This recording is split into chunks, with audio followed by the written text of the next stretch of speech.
मुंबई के एक बहुत बड़े डांस क्लब में बहुत जोरों शोरों से पार्टी चल रही थी। जहां पर यंग एज के लड़के और लड़कियां पार्टी कर रहे थे। वहीं दूसरी साइड में बार टेबल पर बहुत ही खूबसूरत लड़की दारू के नशे में पूरी टल्ली थी। उसके पास में ही एक लड़का बैठा हुआ था जिसका नाम विभव मिश्रा था। उस लड़की को देखकर वह कहने लगा, आकृति यार, बस कर, तूने बहुत ज्यादा दारू पी ली है। मैं मानता हूँ तुम्हारे मॉम डैड ने तुम्हारे साथ बहुत गलत किया है। तभी आकृति, विभव, उन्होंने मेरे साथ गलत नहीं बल्कि मेरी पूरी जिंदगी खराब कर दी है। वह जानते थे कि मैं तुमसे प्यार करती हूँ, लेकिन उन्होंने मुझे मजबूर कर दिया था उस लड़के से शादी करने के लिए। वह कैसे मेरी शादी उस सो कॉल्ड उस बेकार से लड़के के साथ कर सकते हैं। उन्होंने एक बार भी अपनी बेटी के बारे में नहीं सोचा। I hate her my mom dad. और सबसे ज़्यादा गलत तुम हो। तुमने कहा कि तुम्हारे मॉम डैड जैसा कह रहे हैं मैं वैसा करूं। मैंने सिर्फ तुम्हारे कहने पर उस घटिया लड़के के साथ शादी की है। वह मेरे पैर की जुत्ती के बराबर भी नहीं है। उस वक्त आकृति की आंखों में किसी के लिए नफरत साफ नजर आ रही थी। तभी आकृति जैसे ही वाइन का गिलास उठाने लगती है, विभव उसका हाथ कसकर पकड़ लेता है। विभव, नो डार्लिंग, अब तुम और नहीं पियोगी, क्योंकि वैसे भी तुम्हें घर जाना है। पर मैं नहीं चाहता तुम्हारा वो सो कोल्ड पति इस बात पर तुम्हारा फायदा उठाए। आकृति ये सुनते ही, नहीं विभव, तुम कैसे कह सकते हो मुझे। मैं आज की रात तुम्हारे साथ रुकना चाहती हूँ। मेरा बिल्कुल भी घर जाने का मन नहीं है। विभव आकृति के कंधे पर हाथ रखकर, डार्लिंग, तुम्हें जाना तो पड़ेगा। तुम्हें पता है ना तुम्हारे माता पिता ने क्या शर्त रखी है। अगर तुमने उनकी बात ना मानी तो वह सारी प्रॉपर्टी गरीबों में दान कर देंगे। और मैं ऐसा कुछ भी नहीं चाहता। आकृति, विभव, आखिर हम यह सब कब तक बर्दाश्त करते रहेंगे। कब हम एक दूसरे के साथ खुशी खुशी जिंदगी काटेंगे। बस कुछ देर आकृति, तुम्हें ज्यादा बर्दाश्त नहीं करना पड़ेगा।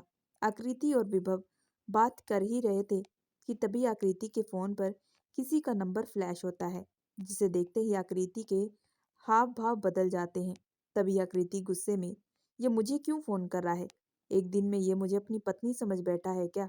इसे नहीं पता मेरा नाम आकृति राजपूत है और ये मेरी पाँव की जूती के बराबर भी नहीं है।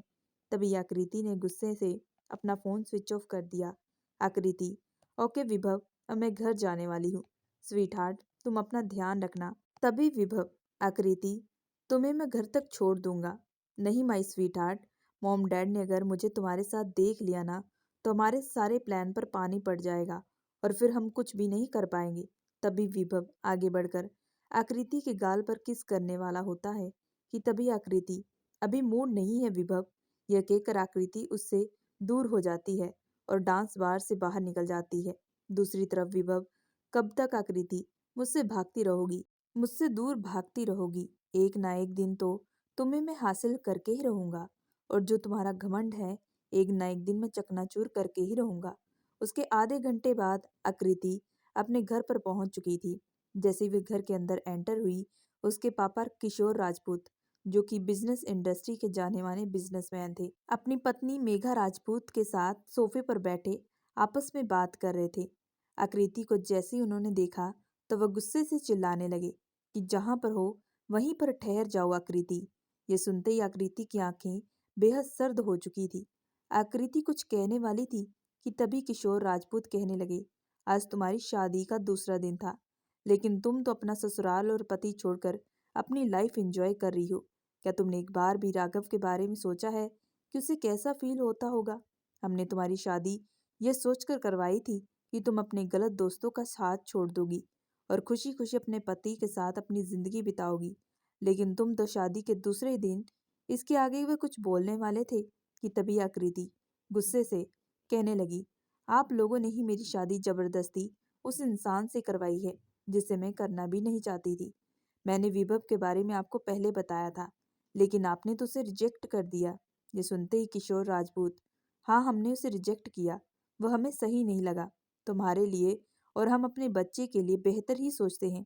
पिता और बेटी में बहस सुनते देख मेघा राजपूत की आंखों में आंसू आने लगते हैं। वह रोती हुई आवाज में, प्लीज आप दोनों चुप हो जाओ। किशोर जी मेघा की तरफ देखते हुए, आकृति, तुम्हारी शादी हो चुकी है और तुम इस घर की बेटी हो, ना कि बहू, इसलिए तुम अपने ससुराल वापस चली जाओ। राघव भी तुम्हारे बारे में पूछता हुआ यहाँ पर आया था और वह भी तुम्हारे ही रूम पर है। हमने उसे अभी तक तुम्हारे बारे में कुछ भी नहीं बताया। चुपचाप अपने पति का हाथ पकड़कर इस घर से चली जाओ। और मैं कभी नहीं चाहता कि राघव को कभी भी तुम्हारी ये सच्चाई के बारे में पता चले। राघव बहुत ही अच्छा और समझदार लड़का है। इसके आगे किशोर जी कुछ बोल पाते कि तभी आकृति गुस्से से अपने कमरे की तरफ चली गई। दूसरी तरफ हॉल में किशोर और मेघा जी एक दूसरे की तरफ देखते हुए, आखिर ये कब समझेगी जिसे ये दोस्त कहती है वो लोग इसका फायदा उठा रहे हैं। किशोर जी मेघा की तरफ देखते हुए, मेघा, हमें अपने बच्चे के भविष्य के लिए उसके सामने कठोर बनकर ही रहना पड़ेगा। मैं भी अपनी बेटी से बहुत प्यार करता हूँ। मैं कभी नहीं चाहूंगा कि मेरी बेटी का कोई इस्तेमाल करे। विभव अच्छा लड़का नहीं है, ये बात हम सभी जानते हैं। लेकिन अभी आकृति की आंखों पर पर्दा छाया हुआ है। उसे विभव की सच्चाई समझ में नहीं आ रही। लेकिन मुझे पूरा विश्वास है राघव पर। राघव इस सिचुएशन को अच्छे से हैंडल करेगा। वह एक बहुत ही समझदार लड़का है। दूसरी तरफ आकृति जैसे ही कमरे में गई तो राघव की पीठ उसकी तरफ थी। राघव बालकनी में खड़ा चांद की तरफ देख रहा था और देखते हुए कहने लगा, आकृति, आज हमारी शादी का पहला दिन था और तुम सुबह से गायब हो। मैंने तुम्हें कितने कॉल किए लेकिन तुमने मेरी कॉल का कोई आंसर नहीं दिया। आकृति यह सुनते ही राघव की तरह गुस्से से आई कि पास में पड़े एक स्टूल पर उसका पैर लड़खड़ा गया और वह जैसे ही गिरने वाली थी कि उसने अपनी आंखें बंद कर ली। उसे लगा कि वह शायद जमीन पर गिर चुकी है, लेकिन तभी उसे अपनी हाथों पर किसी की पकड़ महसूस हुई। उसने जैसे ही अपनी आंखें खोली तो देखा कि राघव ने उसे कमर से पकड़ कर रखा हुआ था। वह कुछ पल के लिए राघव की आंखों में खो चुकी थी। राघव दिखने में बेहद सांवला था, लेकिन वह था बड़ा स्मार्ट। उसे देखकर कोई भी लड़की उस पर फिदा हो सकती थी। कुछ देर देखने के बाद आकृति गुस्से से कहने लगी, छोड़ो मुझे, तुम्हारी हिम्मत कैसे हुई मुझे पकड़ने की। ये सुनते ही राघव गहरी सांस लेते हुए कहने लगा, मैं तुम्हारा पति हूँ और कल ही हमारी शादी हुई है। शायद तुम भूल चुकी हो। तभी आकृति ने अपने आप को संभालते हुए कहा, शादी बेशक हो चुकी है मेरी तुम्हारे साथ, लेकिन मैं तुम्हें कभी भी अपने पति का दर्जा नहीं दूंगी। मैं तुम्हें कभी भी अपना पति नहीं मानूंगी। ये सुनते ही राघव ने अपने हाथों की मुट्ठी बना ली थी। उसने धीमी सी आवाज में कहा, आखिर क्यों? मेरी गलती क्या है? मैंने किया क्या है तुम्हारे साथ जो तुम मुझसे इतनी नफरत करती हो? राघव का ये सवाल सुनते ही आकृति गुस्से में, तुमने मुझसे शादी की, यही तुम्हारी सबसे बड़ी गलती है। तभी आकृति के फोन पर किसी की कॉल आनी शुरू हो जाती है, जो कि विभव की ही कॉल थी। तभी राघव फोन की तरफ देखते हुए, तो तुम क्या किसी और लड़के से प्यार करती हो? यह सवाल सुनते ही आकृति गहरी आंखों से राघव को देखने लगती है। आकृति अपने मन में, इसे मैं बिल्कुल भी विभव के बारे में नहीं बता सकती। अगर मैंने बताया तो यह माँ पापा को बता देगा और माँ पापा इस बार सारी प्रॉपर्टी डोनेट कर देंगे और मेरे हाथ कुछ भी नहीं लगेगा। विभव ने ऐसे ही मुझे समझा कर रखा है कि मुझे सबके सामने अच्छा बनने का नाटक करना पड़ेगा, लेकिन मैं कब तक इन सब को झेलूंगी, ये मुझे बहुत सोचकर परेशानी हो रही है। आकृति मन में ये सारी बातें सोच रही थी कि तभी राघव उसके बहुत नजदीक आ चुका था और अपने सवाल का जवाब सुनने के लिए उसका इंतजार कर रहा था। राघव को अपने इतनी नजदीक देखकर आकृति हड़बड़ाते हुए कहने लगी, तुम तुम पहले मुझसे दूर रहो और दूसरी बात, मेरे पास तुम्हारे सवालों का कोई जवाब नहीं है। ये कहती जैसे ही आकृति वहां से जाने लगी कि तभी राघव ने आकृति का हाथ पकड़कर उसे अपने पास खींच लिया। जैसे ही वह सीधा मुड़ी तो आकृति राघव के गले लग चुकी थी। तभी राघव ने धीमी सी आवाज में आकृति के कान में कहा, देखो आकृति राजपूत उर्फ आकृति शर्मा, मैं कल से तुम्हारा यह नेचर देख रहा हूँ, लेकिन फिर भी मैंने तुम्हें कुछ भी नहीं कहा। मैं सब कुछ बर्दाश्त कर सकता हूँ, लेकिन कभी धोखा बिल्कुल भी बर्दाश्त नहीं करूँगा। अगर तुम किसी और से प्यार करती हो तो कल ही हम जाकर डिवोर्स ले लेते हैं, क्योंकि मैं ऐसे रिश्ते को कभी भी आगे नहीं बढ़ाऊंगा। मैंने ये शादी सिर्फ और सिर्फ तुम्हारे मम्मी पापा के कहने की वजह से की है, क्योंकि तुम्हारे माँ पापा मेरे पापा के बहुत अच्छे दोस्त थे। ये कहते ही राघव ने आकृति की कमर पर अपनी पकड़ मजबूत कर ली, जिसे आकृति अपने आप को छुड़ाने की पूरी कोशिश कर रही थी। तभी वहां पर मेघा जी आई और आकृति और राघव को इतने क्लोज देखकर उनके चेहरे पर एक बड़ी सी स्माइल आ चुकी थी।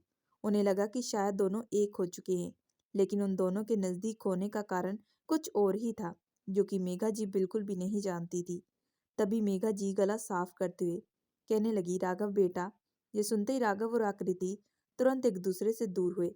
मेघा जी उनके पास आकर खड़ी हुई और कहने लगी, राघव बेटा तुम्हें अब यहाँ से चले जाना चाहिए क्योंकि रात काफी हो चुकी है और आकृति के पापा भी कह रहे हैं मौसम भी कुछ ठीक सा नहीं लग रहा और तुम्हारे घर वाले भी तुम्हारा इंतजार करते होंगे। ये सुनते ही राघव कहने लगा, जी मम्मा आप सही कह रही हैं। तभी राघव को किसी का कॉल आता है और वह एक्सक्यूज मी बोलकर वहां से निकल जाता है। दूसरी तरफ मेघा जी भी वहां से चली जाती है। आकृति कुछ देर के लिए चुप खड़ी थी कि तभी उसका फोन फिर से बजना शुरू हो जाता है। विभव का फोन जैसे ही वह देखी तो वह तुरंत फोन रिसीव करती है। आकृति ने कॉल, हेलो, तुम बार बार मुझे कॉल क्यों कर रहे हो? दूसरी तरफ से विभव, डार्लिंग मैं तुम्हारे लिए काफी परेशान हो रहा था, तुमने घर पहुंचकर मुझे कोई कॉल भी नहीं किया। तभी आकृति घर आने के बाद जो भी बात हुई और राघव के साथ जो भी बातें हुई वह सारी बात विभव को बता देती है। विभव ये सुनते ही कुछ पल के लिए शांत हो जाता है। तभी आकृति कहती है, अरे राघव खुद तो बोल रहा है कि मैं उसे डिवोर्स दे दूं, तो मैं कल ही उसे डिवोर्स दे देती हूँ। फिर इसके बाद हम लोग हमेशा के लिए एक साथ हो जाएंगे। ये सुनते विभव गुस्से से कहने लगा, डार्लिंग तुम जानती हो ना, हमें पैसों की बहुत जरूरत है। अगर तुम मुझसे शादी कर लोगी तो तुम्हारे माँ पापा तुम्हें एक फूटी कौड़ी भी नहीं देंगे और अभी मैं सेटल भी नहीं हुआ हूँ, इसलिए तुम्हें थोड़ा वेट करना पड़ेगा। राघव को बिल्कुल भी शक नहीं होना चाहिए तुम्हारा बाहर किसी के साथ अफेयर चल रहा है और तुम्हें अपने माँ पापा के सामने एक अच्छी पत्नी होने का नाटक भी करना पड़ेगा। दूसरी तरफ से आकृति ये सुनते ही, विभव तुम सही कह रहे हो, मैं गुस्से में कहीं ना कहीं गलत करी हूँ, मुझे अब सोच समझकर कदम बढ़ाना चाहिए, मम्मी पापा ऐसे ही बहुत नाराज हैं। तब भी विभव गहरी सांस लेते हुए, डार्लिंग तुमने सुहागरात की रात उसे अपने नजदीक आने तो नहीं दिया ना? ये सुनते ही आकृति कुछ पल के लिए शांत हो जाती है और तभी उसे कुछ याद आता है। फ्लैशबैक, आकृति दुल्हन का जोड़ा पहने हुए, मैं कभी भी इस शादी को स्वीकार नहीं करूंगी। मॉम डैड भले ही मेरी शादी जबरदस्ती राघव से करवा दिए हैं, लेकिन कभी मैं उसे पति नहीं मानूंगी। और राघव शर्मा, बहुत शौक है ना मुझसे शादी करने का, अब से 24 घंटे मैं तुम्हारी जिंदगी नरक करके रख दूंगी। उस वक्त आकृति की आंखों में नफरत साफ नजर आ रही थी। मन ही मन वह ये बातें सोच रही थी कि तभी पीछे से किसी ने कमरे का दरवाजा खोला और उस वक्त राघव कमरे के अंदर दाखिल हुआ था। आकृति राघव को अपने पास आता देख तुरंत चिल्लाते हुए कहने लगी, दूर रहो मुझसे और खबरदार मेरे नजदीक आने की कोशिश बिल्कुल भी मत करना। बहुत खुश हो गए ना मुझसे शादी करके, क्योंकि तुम तो यही चाहते थे आकृति राजपूत से शादी करना। वैसे भी कौन नहीं चाहता होगा, मैं हूं ही इतनी सुंदर जिसे हर कोई पाना चाहता है। लेकिन अब से तुम उल्टी गिनती गिनना शुरू कर दो, मैं तुम्हारी जिंदगी पूरी तरीके से हल करके रख दूंगी। तुम पछताओगे इस वक्त को जिस पल तुमने मुझसे शादी की। यह कहते ही आकृति वॉशरूम की तरफ चली गई थी। दूसरी तरफ राघव ये सारी बातें सुनकर बेहद हैरान रह चुका था, लेकिन उसने कोई भी जवाब नहीं दिया था आकृति को, क्योंकि किशोर जी ने पहले ही राघव को आकृति के बारे में बता दिया था कि वह कुछ दिन गुस्सा करेगी, उसके बाद खुद ब खुद ठीक हो जाएगा। इस वक्त राघव ने भी शादी करने का फैसला इसी वजह से लिया था, क्योंकि मरते वक्त उसके पिताजी ने किशोर जी से कहा था कि वह मेरे बेटे का हमेशा ध्यान रखना और अपनी बेटी की शादी मेरे बेटे से करवाना। हम दोनों ने बचपन से ही ये सपना सोच के रखा था और इस सपने को पूरा भी करना। राघव यही सब कुछ सोचकर चुप हो चुका था। उसने बिस्तर से तकिया उठाया और सोफे पर जाकर लेट चुका था।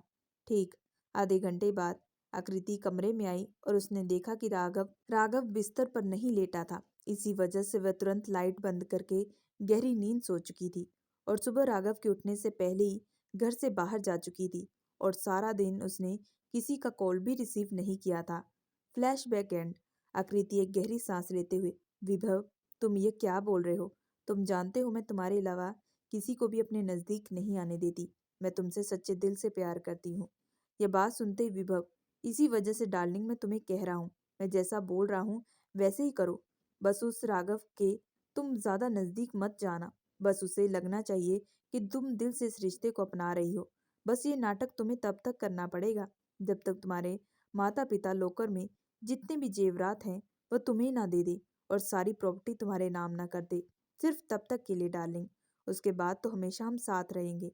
ये सुनते ही आकृति ने एक गहरी सांस ली और कहा कि ठीक है, अब मैं चलती हूँ, मुझे अब चलना चाहिए, राघव मेरा नीचे इंतजार करता होगा। इतनी बात बोलकर आकृति तुरंत फोन कट कर देती है और वह तुरंत नीचे हॉल में चली जाती है। हॉल में जाते ही वह देखती है कि किशोर जी और राघव एक दूसरे से बातें कर रहे थे। आकृति को आता देख वह एकदम से चुप हो जाते हैं। आकृति को आता देख राघव तुरंत खड़ा हुआ और कहने लगा, ओके पापा, अब हम चलते हैं, काफी लेट हो चुका है। अब तक मेघा जी भी वहां पर आ चुकी थी और तभी राघव आकृति को लेकर वहां से जा चुका था। कार में बैठती आकृति बार बार अपने फोन की तरफ देख रही थी कि तभी राघव पूछने लगा, किसी का इंतजार कर रही हो क्या? लेकिन इस बात पर आकृति ने कोई जवाब नहीं दिया। वह गाड़ी के पीछे वाली सीट पर बैठी हुई थी। इसी वजह से राघव भी बार बार गाड़ी के मिरर से ही उसे देख रहा था। करीब आधे घंटे के बाद एक बंगले के पास गाड़ी रुकी थी और जैसे उसने पीछे मुड़कर देखा, अब तक आकृति गहरी नींद में जा चुकी थी। राघव ने 2-3 बार आकृति को आवाज भी लगाई थी, लेकिन आकृति बहुत ज्यादा थक चुकी थी और आज उसने दिन भर बहुत ज्यादा दारू भी पी थी। इस वजह से उसे कुछ होश भी नहीं रहा। राघव ने बंगले के बाहर गाड़ी रोकी और उतरकर सीधा उसने आकृति को धीरे से अपनी बाहों में उठा लिया और फिर उसे उठाकर सीधा अपने कमरे की तरफ चला गया। कमरे में जाते उसने आकृति को बिस्तर पर लेटा दिया। इस वक्त सोते हुए आकृति बेहद सुंदर लग रही थी। आकृति की बालों की लटें उसके चेहरे पर आ रही थी कि तभी राघव उसके बालों को उसके चेहरे से हटाते हुए, उसकी नजर आकृति के चेहरे से हटते हुए उसके होठों पर जा चुकी थी। उसके होठों को देखकर राघव के दिल की धड़कनें बढ़ने लगी थी। वह धीरे धीरे आकृति के होठ की तरफ बढ़ने लगा था और उसने अपनी आंखें बंद कर ली थी। जैसे उसके होठ आकृति के होठ के पूरे नजदीक जा चुके थे, जिसमें सिर्फ और सिर्फ 1 इंच का ही फासला पड़ा था, कि तभी राघव का फोन फ्लैश होना शुरू हो चुका था, जिसकी वजह से उसकी आंखें खुल चुकी थी और वह तुरंत आकृति से दूर हट चुका था और फोन लेकर सीधा बाहर चला गया। बाहर जाते ही राघव चांद को देखते हुए, ये मुझे क्या हो रहा है? मैं जानता हूँ कि वह मुझसे प्यार नहीं करती, क्योंकि सुहागरात की रात उसने मुझसे जो जो कहा था वह मुझे अभी भी याद है। जब तक वह नहीं चाहेगी, मैं कभी भी आगे नहीं बढ़ूंगा। मैंने आकृति को हमेशा बचपन से चाहा है। मानता हूँ कि वह मेरी बचपन की दोस्ती को भूल चुकी है, क्योंकि पिताजी मुझे पढ़ने के लिए लंदन भेज दिए थे और उससे मैं हमेशा के लिए दूर हो चुका था। लेकिन अब मैं तुम्हें अपने से दूर नहीं जाने दूंगा और इस रिश्ते को बखूबी से निभाऊंगा कृति, तुम चाहो या फिर ना चाहो। यह सोचकर राघव वापस अपने कमरे में आकर सोफे पर लेट चुका था। सुबह जैसी आकृति की आंख खुलती है तो उसका सर पूरा दर्द करने लगता है कि तभी दूसरी तरफ उसके फोन पर फिर से विभव का कॉल आना शुरू हो जाता है। विभव का कॉल देखते ही उसके चेहरे पर मुस्कुराहट आ जाती है। वह तुरंत रिसीव करते हुए कहने लगी, स्वीट हार्ट, मैं तुम्हें बहुत मिस कर रही हूँ, लेकिन कल मैं बहुत ज्यादा थक चुकी थी, इसलिए रात को कॉल नहीं कर पाई। विभव ये सुनते ही, ओके डार्लिंग, लेकिन तुम यह बताओ तुमने हमारा प्लान शुरू किया या नहीं? ये सुनते ही आकृति, नहीं विभव, अभी मैंने कुछ भी नहीं किया, बल्कि कल तो उसके साथ मेरा झगड़ा भी हो गया था। दूसरी तरफ से विभव, ओके डार्लिंग, पर लेकिन मैं कल तुम्हें जो कहा था वो सारी बातें याद है ना? राघव के साथ तुम्हें अच्छे से बात करनी होगी। आकृति, विभव से बात करी थी कि तभी उसे वॉशरूम से कुछ आवाज सुनाई दी, जिसे लगा कि शायद वॉशरूम में राघव भी होगा और शायद वह बाहर भी आने वाला है। इसी वजह से उसने तुरंत विभव से कहा, विभव जल्दी फोन रखो क्योंकि राघव यहीं पर है। ये कहते उसने फोन कट कर दिया और फिर जानबूझकर फोन चलाने का नाटक करने लगी। कुछ ही देर में राघव तुरंत बाहर आया और इस वक्त उसने अपनी बॉडी पर टॉवल लपेटा हुआ था, जिसमें उसकी बॉडी साफ दिख रही थी। राघव रोज सुबह जल्दी उठकर जिम और जॉगिंग भी किया करता था, जिसकी वजह से कि उसकी बॉडी बहुत ही ज्यादा फिटफाट रहती थी। तभी राघव अपने बालों पर टॉवल फेरते हुए कहने लगा, आकृति, तुम ठीक हो ना? क्योंकि कल रात तुम नींद में बहुत ज्यादा बड़बड़ा रही थी। इस वक्त आकृति का ध्यान सिर्फ और सिर्फ राघव की बॉडी पर था, उसकी बातों पर बिल्कुल भी नहीं। वह कुछ देर राघव की तरफ ही देख रही थी कि तभी राघव उसके बेहद नजदीक आ चुका था और उसके चेहरे के आगे चुटकी बजाते हुए कहने लगा, मैं तुमसे कुछ पूछ रहा हूँ। कि तभी आकृति हड़बड़ाते हुए कहने लगी, नहीं, हाँ नहीं, मैं ठीक हूँ। और हड़बड़ाते हुए जैसे वो उठने वाली थी कि उसका सर राघव से टकरा गया। राघव ने उसका हाथ कसकर पकड़ लिया था। राघव आकृति की तरफ देखते हुए कहने लगा, अगर तुम्हें कल की तरह आज भी अपने दोस्तों के साथ कहीं वक्त बिताना है तो तुम मुझे बता सकती हो, मैं तुम्हें खुद छोड़ आऊंगा। ये सुनते ही आकृति की आंखें बेहद बड़ी हो चुकी थी। तभी वह कहने लगी, तो तुम्हें बिल्कुल भी कोई दिक्कत परेशानी तो नहीं होगी ना? ये सवाल सुनते ही राघव कहने लगा, मुझे किस बात की परेशानी होगी? बेशक तुम मुझे अपना पति नहीं मानती, बट हम इस रिश्ते को दोस्ती से तो आगे बढ़ा सकते हैं ना? मानता हूँ हर रिश्ते में वक्त लगता है, लेकिन हम कोशिश तो कर सकते हैं ना। यह बात सुनते ही आकृति को कि उसे राघव के साथ अच्छे से बात करनी है और राघव के सामने एक अच्छी पत्नी बनने का नाटक करना पड़ेगा। ये सुनते उसके चेहरे पर एक मुस्कुराहट आई और आकृति तुरंत कहने लगी, हाँ राघव, तुम सही कह रहे हो। और कल रात मैंने तुम्हें गुस्से में जो कहा, मैं उसके लिए तुमसे माफी मांगती हूँ। मैं बस थोड़ा परेशान थी। मम्मी पापा ने इतनी जल्दी मेरी शादी तुमसे करवा दी। बस अभी मैं शादी नहीं करना चाहती थी, अपनी पढ़ाई कंटिन्यू करना चाहती थी और लाइफ में कुछ करना भी चाहती थी। और मैं अपने माता पिता की इकलौती बेटी हूँ और मैं अभी अपने माता पिता को छोड़कर नहीं जाना चाहती थी। कई सारी चीजें एक साथ हो गई थी मेरी लाइफ में, जिसकी वजह से मुझे इन सब पर गुस्सा आ रहा था। ये सुनते ही राघव के फेस पर कहीं ना कहीं एक छोटी सी स्माइल आ चुकी थी। उसने आकृति का हाथ छोड़ते हुए कहा कि ठीक है, मैं समझ सकता हूँ तुम एक लड़की हो। चलो ये सब छोड़ो, ये बात बताओ, तुम्हें कहाँ जाना है? मैं ऑफिस के लिए निकलने वाला हूँ, रास्ते में तुम्हें भी छोड़ आऊंगा। तभी आकृति कहने लगी, मुझे कहीं नहीं जाना, आज मैं घर पर रहूंगी। कल ऐसे ही सारा दिन मैं गायब हो चुकी थी। ये सुनते ही राघव कहने लगा, ठीक है, तुम्हें जैसा ठीक लगे तुम वह करो। उसके बाद राघव सीधा क्लोजर रूम में चला गया। राघव के जाते आकृति के फेस पर एक शैतानी मुस्कुराहट आ चुकी थी। वह हंसते हुए कहने लगी, मिस्टर राघव शर्मा उर्फ माई हस्बैंड, तुम इतने बेवकूफ हो सकते हो कि मुझे बिल्कुल भी मालूम नहीं था। पता नहीं क्या सोचकर पापा तुम्हें समझदार कहते हैं। तुम्हें तो सच और झूठ बिल्कुल समझ में आता ही नहीं। एक नंबर के बेवकूफ इंसान हो। इसका इस्तेमाल मैं सिर्फ और सिर्फ अपनी जरूरत के लिए करूंगी। तुम्हारे पास आना भी मेरी सिर्फ जरूरत होगी और कुछ नहीं, क्योंकि मैं अपने विभव के साथ खुशी खुशी अपनी जिंदगी गुजारना चाहती हूँ। यह कहती आकृति भी वॉशरूम की तरफ चली गई थी। अब आकृति सारा दिन घर पर रहती है। आकृति के ससुराल में उसकी नंदन माधुरी, जो कि अभी सिर्फ 22 साल की थी। आकृति के ससुराल में उसके चाचा चाची भी रहते थे। राघव ने ही अपने पिता के जाने के बाद उनके कारोबार को आगे बढ़ाया था। आकृति की जो ननद थी माधुरी, वह आकृति से बहुत अच्छे से बात करती थी, लेकिन आकृति को उससे ज्यादा इंटरेस्ट नहीं था। ये बात माधुरी अच्छे से समझ सकती थी। दूसरी तरफ राघव के चाचा चाची को आकृति बिल्कुल पसंद नहीं थी, क्योंकि शादी के दूसरे दिन वह घर से कहीं चली गई थी। और नई नवेली दुल्हन घर छोड़कर ऐसे चली जाए तो कौन ही परिवार वाले उसे पसंद करेंगे। और दूसरा इसका कारण यह भी था कि राघव की जो चाची थी, वह अपनी छोटी बहन की शादी राघव से करवाना चाहती थी और उसके लिए उसने कई बार कई पापड़ भी बेले थे। लेकिन उनके बाद भी राघव ने हमेशा ही उसे शादी से इनकार किया। लेकिन अब अचानक एक ही दिन में राघव ने किशोर जी की बेटी आकृति से शादी करने का फैसला कर लिया। ये सब सुनकर राघव की चाची को बहुत गुस्सा आया, लेकिन उन्होंने किसी के सामने अपना गुस्सा जाहिर नहीं किया, क्योंकि वह जानती थी कि सारा बिजनेस राघव ही संभाल रहा है। अगर कल को कुछ ऐसी बात होगी तो उन्हें इस घर को छोड़कर भी जाना पड़ सकता है, जो कि ये सब बिल्कुल भी वह नहीं चाहती थी। राघव तो सारा दिन ऑफिस में रहता था। दूसरी तरफ माधुरी, जो अपनी पढ़ाई में वक्त बिताया करती थी। इसी वजह से इस घर की मालकिन सिर्फ और सिर्फ राघव की चाची थी, जिसका नाम संगीता शर्मा था। आकृति अपने कमरे में बैठकर टीवी देख रही थी। तभी उसे विभव का कॉल आता है। आज रात को मिलने के लिए वह बुलाता है। इस बात पर आकृति मना करती है, लेकिन तभी दूसरी तरफ से विभव, डार्लिंग, तुम जानती हो ना, मैं तुम्हें देखे बिना एक दिन भी नहीं रह सकता। तुम कोई बहाना बनाकर मुझसे मिलने के लिए आ जाओ। ये सुनते ही आकृति, ओके स्वीट हार्ट, यह बोलकर आकृति फोन रख देती है और उसके तुरंत बाद रेडी होकर घर से निकल जाती है। रात को जैसे ही राघव घर वापस आता है तो देखता है कि आकृति घर पर मौजूद नहीं थी। वह अपनी बहन माधुरी से पूछता है। माधुरी कहती है, भैया, भाभी तो शाम को 5 बजे ही तैयार होकर निकल चुकी थी और उन्होंने हमें किसी को कुछ बताया भी नहीं। हमें लगा कि आपको मालूम होगा कि वह कहाँ गई है। तभी राघव माधुरी को कहता है कि ठीक है, तुम जाओ अपने कमरे में। उसके बाद राघव की आंखें बेहद सर्द हो जाती है। उसकी आंखों में बहुत गुस्सा आता है। वह तुरंत आकृति को कॉल करता है, लेकिन आकृति इस बार कोई कॉल रिसीव नहीं करती। दूसरी तरफ से आकृति एक डांस बार में वाइन का गिलास हाथ में लिए, विभव, हमें जल्द से जल्द अपना काम शुरू करना पड़ेगा, क्योंकि मेरा घर में रहने का बिल्कुल भी मन नहीं है। मेरा दिल करता है कि मैं भाग जाऊं उस घर से। ये सुनते ही विभव, आकृति, तुम्हें हौसला रखना पड़ेगा।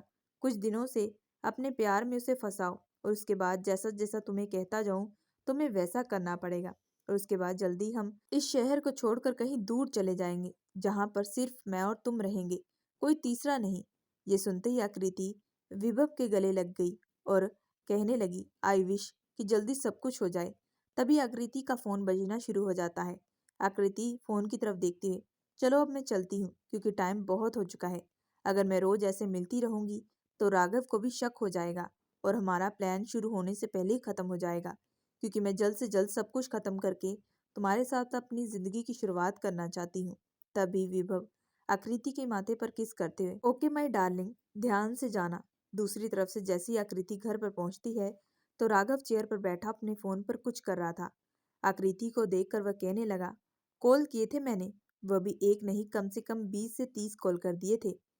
तभी आकृति खांसते हुए कहने लगी, मुझे पता नहीं चला फोन का, फोन साइलेंट था। ये सुनते ही राघव ने गहरी सांस ली, क्योंकि उसे समझ में आ चुका था कि आकृति इस वक्त झूठ बोल रही है और वह इतना बच्चा भी नहीं था कि झूठ को ना समझ सके। लेकिन उसने इस बारे में आकृति से बिल्कुल कोई बात नहीं की। लेकिन तभी आकृति राघव के सामने आकर उससे माफी मांगने लगती है। यह देखकर राघव चुप हो जाता है। तभी आकृति राघव का हाथ पकड़ लेती है और उसे कहने लगती है, मुझे माफ कर दो। इस वक्त राघव बेहद शांत हो चुका था और तभी उसने कहा कि जाकर तुम फ्रेश हो जाओ, आज हम दोनों बाहर खाना खाने चलते हैं। ये सुनते ही आकृति हैरान रह जाती है। वह कहने लगती है, इस वक्त इतना रात को। ये सुनते ही राघव की आंखें बड़ी हो जाती है। आकृति बिना देरी किए कहने लगती है, नहीं नहीं, मैं थोड़ी देर में रेडी होकर आती हूँ, तुम गुस्सा बिल्कुल मत करो। ये सुनते ही राघव के फेस पर स्माइल आती है। करीब आधे घंटे बाद राघव हॉल में बैठकर आकृति का इंतजार कर रहा था कि कुछ देर बाद ही आकृति एक सुंदर सी रेड कलर की ड्रेस पहनकर बाहर आती है, जिसे देखकर राघव की निगाहें उसी वक्त आकृति पर टिक जाती है। राघव कुछ देर आकृति की आंखों में खो जाता है कि तभी आकृति राघव की आंखों के सामने चुटकी बजाती है और कहने लगती है कि अभी चलने में देरी नहीं हो रही, मुझे तो काफी भूख लग रही है। यह सुनते ही राघव बिना देरी किए उसे अपने साथ एक रेस्टोरेंट में ले जाता है। दोनों रेस्टोरेंट में बैठकर एक साथ खाना खाते हैं। आकृति भी आज पहली बार किसी के साथ डिनर पर आई थी, क्योंकि इससे पहले वह जब भी विभव के साथ मिलती थी तो क्लब में ही मिलती थी। तभी राघव आकृति की तरफ देखते हुए, तुम पर रेड बहुत सूट करता है और आज तुम बेहद खूबसूरत लग रही हो। दोनों आपस में बैठकर कुछ बातें करते हैं और उसके बाद राघव गाड़ी लेने के लिए पार्किंग एरिया में चला जाता है। वहां पर उसे कुछ अर्जेंट कॉल आ जाती है, जिसकी वजह से वह किसी से बातें करने लगता है। लेकिन दूसरी तरफ आकृति बाहर में राघव का इंतजार कर रही थी कि तभी कुछ लड़के उसे अकेला देखकर उसे छेड़ने लगते हैं। आकृति उन पर बहुत गुस्सा करती है, लेकिन आकृति की बातों का उन लड़कों पर कोई असर नहीं होता। तभी आकृति उनसे पीछा छुड़ाते हुए आगे बढ़ने लगती है कि तभी वह एक रेस्टोरेंट से कुछ दूर आगे चली जाती है। वह लड़के भी आकृति को बुरी तरह से कमेंट कर रहे थे। तभी आकृति हाथ बढ़ाते हुए फोन करने लगती है कि तभी उसके हाथ से फोन गिर जाता है और तभी एक लड़का उसके सामने आकर खड़ा हो जाता है और उसका हाथ कसकर पकड़ लेता है और उसे नजदीक के एक जंगल में ले जाता है। आकृति उन सबसे छूटने की बहुत कोशिश करती है, लेकिन उसका लड़कों पर बिल्कुल कोई असर नहीं होता। वह लड़के पूरे 3 थे और आकृति बिल्कुल अकेली थी। तभी एक लड़का आकृति के चेहरे को अपने हाथ से फेरते हुए, तुम दिखने में बेहद कमाल की हो, तुम्हें आज अपना बनाने में बहुत मजा आएगा। ये कहते जैसे वह लड़का आकृति की गर्दन पर अपने होंठ रखने वाला था कि तभी पीछे से किसी ने उसे जोरदार मुक्का मारा, जिसकी वजह से वह दूर जाकर गिर पड़ा। आकृति जैसे ही अपनी आंखें खोलकर सामने देखती है तो राघव को पाती है। राघव को देखकर वह लड़का तुरंत कहने लगा कि तुम चले जाओ यहाँ से। लेकिन इस वक्त राघव की आंखों में बेहद गुस्सा था। वह कहने लगा, अगर तुम लोग अपनी सलामती चाहते हो तो उस लड़की को छोड़ दो। तभी एक लड़का आगे बढ़कर कहने लगा, नहीं छोड़ा तो क्या करेगा, और तुझे क्यों उस लड़की की इतनी चिंता हो रही है, ये लड़की तेरी लगती क्या है। तभी राघव एक तेज मुक्का उस लड़के के मुंह पर मारते हुए, यह लड़की मेरी पत्नी है और तेरी हिम्मत कैसी हुई इसे छूने की। ये कहते ही राघव गुस्से से उसे मारता जा रहा था। तभी वो दोनों लड़के भी आकृति को छोड़कर राघव की तरफ बढ़ने लगते हैं। तभी उन सब में एक जोरदार मारपीट होनी शुरू हो जाती है। हालांकि राघव को भी चोटें लग चुकी थी, लेकिन तभी उसी वक्त पुलिस भी वहां पर आ चुकी थी, जिसकी वजह से वह तुरंत लड़के वहां से भाग चुके थे। राघव बिना देरी किए हुए आकृति के पास गया और उसे अपना कोट उतार कर आकृति को पहना दिया और कहा कि तुम ठीक हो ना, मुझे माफ कर दो, गलती मेरी है, मैं तुम्हें छोड़कर वहां पर चला गया। लेकिन उस वक्त आकृति बहुत ज्यादा डर चुकी थी। वह तुरंत राघव के गले लग चुकी। राघव ने उसे शांत किया और उसकी पीठ पर हाथ थपथपाते हुए कहा, डरो मत, वह जा चुके हैं और तुम बिल्कुल भी चिंता मत करो। मैं आपसे तुम्हारे साथ हमेशा रहूंगा। लेकिन इस वक्त आकृति बहुत ज्यादा पैनिक करने लगी थी। वह थी बहुत बहादुर, लेकिन आज कहीं ना कहीं वो बहुत ज्यादा डर चुकी थी। अगर वक्त रहते ही राघव वहां पर नहीं आता, वह लड़के आकृति के साथ कुछ भी गलत कर सकते थे। राघव ने आकृति को बहुत शांत करने की कोशिश की, लेकिन इस वक्त वह रोए जा रही थी। तभी राघव ने आकृति को शांत करने के लिए उसके होठ पर अपने होठ रख दिए और उसने आकृति को किस करना शुरू कर दिया। राघव ये सिर्फ और सिर्फ आकृति को शांत करने के लिए कर रहा था, और कहीं ना कहीं आकृति भी उस किस में खोती जा रही थी और उसने राघव को किस बैक करना शुरू कर दिया। क्या आकृति को राघव से होगा सच्चे दिल से प्यार? उसके लिए आपको सुनना पड़ेगा कहानी का अगला भाग। कहानी पसंद आए तो हमारे चैनल को लाइक और सब्सक्राइब जरूर करिएगा।